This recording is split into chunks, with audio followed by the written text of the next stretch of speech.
नमस्कार और स्वागत है। आज हम भारत में E20 पेट्रोल पर बात कर रहे हैं। हमारे पास कई स्रोत हैं जिनका हम आज गहराई से विश्लेषण करेंगे। E20 मतलब 20% इथेनॉल और 80% पेट्रोल। तो इन स्रोतों से हम क्या समझने की कोशिश कर रहे हैं? लक्ष्य सीधा सा है, E20 के फायदे क्या हैं और क्या चिंताएं या नुकसान जुड़े हैं इससे। चलिए फिर शुरू करते हैं। सबसे पहली बात जो आती है वो है पर्यावरण। इस पर क्या असर बताया जा रहा है? हाँ, देखिए, कई स्रोत हैं जो इस बात पर जोर देते हैं कि E20 इस्तेमाल करने से मतलब गाड़ियों से निकलने वाला हानिकारक धुआं कम होता है। अच्छा। हाँ, तो इससे शहरों में हवा की क्वालिटी सुधर सकती है। ये पर्यावरण के लिए तो एक बड़ा प्लस पॉइंट माना जा रहा है। तो ये सिर्फ हवा साफ करने की बात नहीं हुई। ऐसा लगता है कि इसका असर शायद अर्थव्यवस्था पर भी है। बिल्कुल बिल्कुल। एक बड़ा फायदा ये बताया जा रहा है कि इथेनॉल देश में ही बनता है। हाँ, ये तो है। हाँ, मतलब मुख्य रूप से गन्ने और दूसरे कृषि उत्पादों से। तो इससे एक तो किसानों की आय बढ़ती है, गांवों में रोजगार भी पैदा होते हैं। अच्छा।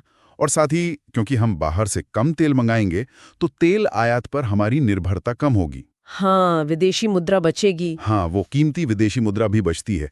तो ये एक तरह से दोहरा आर्थिक लाभ है और हमारी ऊर्जा सुरक्षा भी मजबूत होती है। सही बात है। अच्छा, अर्थव्यवस्था के अलावा अब सीधे गाड़ियों पर आते हैं। इंजन के लिए क्या कुछ फायदे भी हैं इसके? हाँ, ये एक दिलचस्प बात है। इथेनॉल मिलाने से पेट्रोल की ऑक्टेन रेटिंग बढ़ जाती है। ऑक्टेन रेटिंग, उससे क्या होता है? उससे मतलब ये है कि इंजन ज्यादा स्मूथ चल सकता है बिना अटके या आवाज किए। वो जो इंजन नॉकिंग की समस्या होती है ना, वो कम हो सकती है। अच्छा। और ये खासकर उन गाड़ियों के लिए फायदेमंद है जो अप्रैल 2023 के बाद बनी हैं, मतलब जो E20 कंप्लायंट है। ठीक है। स्मूथ चलने के अलावा क्या गाड़ी की ताकत मतलब पिकअप वगैरह में भी कोई फर्क पड़ता है? देखिए, कुछ स्रोत ये भी कहते हैं कि अगर इंजन को खास तौर पर इथेनॉल मिश्रण के लिए डिजाइन या ट्यून किया गया हो तो शायद थोड़ा बेहतर एक्सेलरेशन भी महसूस हो सकता है, थोड़ा सा। पर हाँ, ये हर गाड़ी पर लागू नहीं होता। ठीक है, तो फायदे तो समझ आ गए। लेकिन जैसा अक्सर होता है, कहानी का दूसरा पहलू भी होता होगा। हाँ, सबसे ज्यादा बात जिसकी होती है वो है माइलेज। इसमें कितनी सच्चाई है? हाँ, ये एक बहुत अहम मुद्दा है और बात सीधी सी है।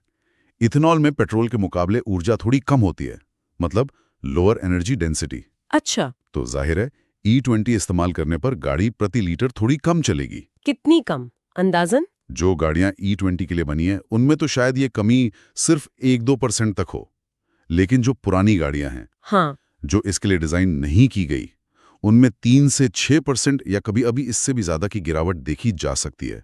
असल में लोग जो बताते हैं वो कभी-कभी इससे भी ज्यादा कमी महसूस करते हैं। ओ, और ये पुरानी गाड़ियों का जिक्र आया, तो क्या उनके लिए कोई और भी दिक्कतें हैं? कंपैटिबिलिटी जिसे कहते हैं, अनुकूलता। हाँ, ये एक वाकई बड़ी चिंता है।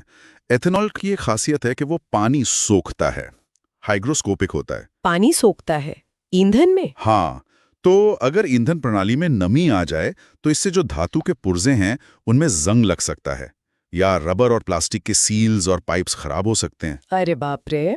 हाँ, और ये खतरा पुरानी गाड़ियों में ज्यादा है। तो इसका मतलब सीधा जेब पर असर, मतलब मरम्मत का खर्चा बढ़ सकता है। बिल्कुल बिल्कुल। कुछ स्रोत तो ये भी इशारा करते हैं कि जो गाड़ियां E20 के लिए नहीं बनी, उन्हें शायद 20-30 हजार किलोमीटर चलने के बाद फ्यूल पंप या इंजेक्टर या रबर के हिस्से बदलने की जरूरत पड़ सकती है। अच्छा, और क्या E20 हमेशा सस्ता पड़ता है?